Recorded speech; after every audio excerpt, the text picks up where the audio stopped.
Tonight, when the sun goes down, you'll walk through your front door and flip a switch. The heat comes on.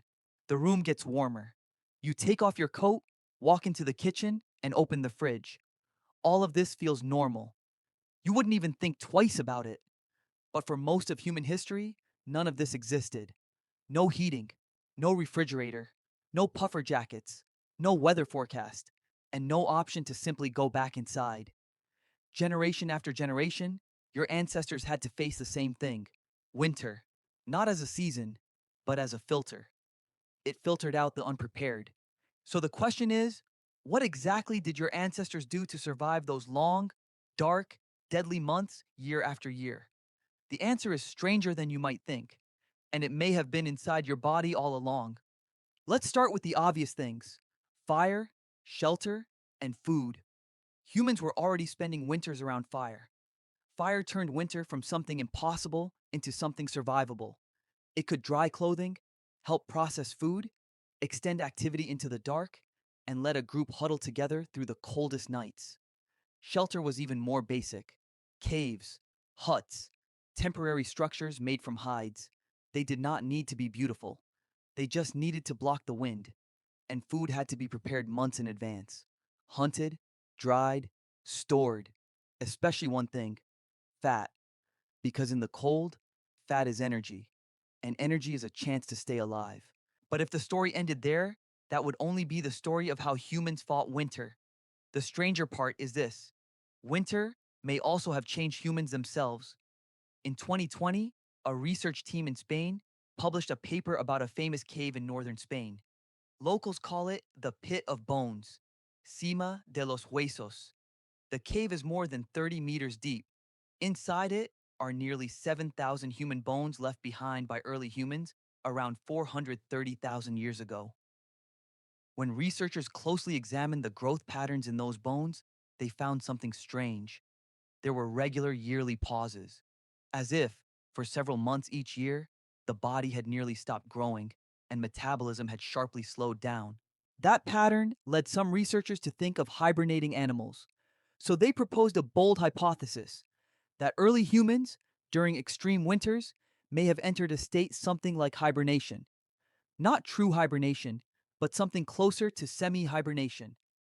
Lower body temperature, slower heartbeat, a body running in low power mode, just to get through the hardest months. That theory is still controversial. It is not scientific consensus, but it opens up a startling possibility.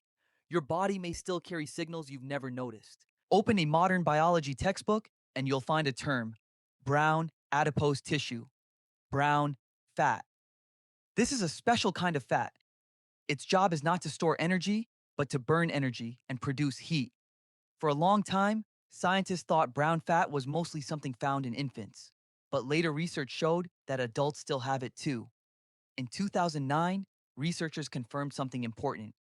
When adults are exposed to cold for long enough, brown fat becomes more active. It starts burning energy to make heat. So, what does that mean?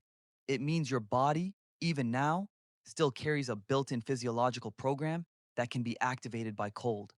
Most of the time, you just never notice it running. But the most interesting part may not be in fat, it may be in mood.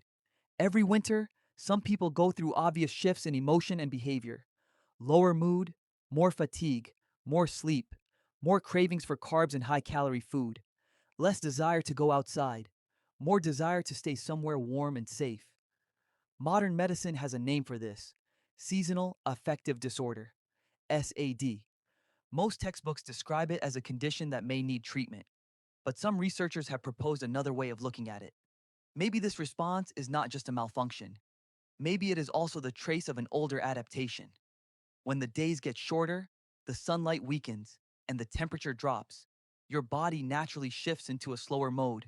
You want to sleep longer, eat more calorie dense food, move less, stay somewhere safe and warm.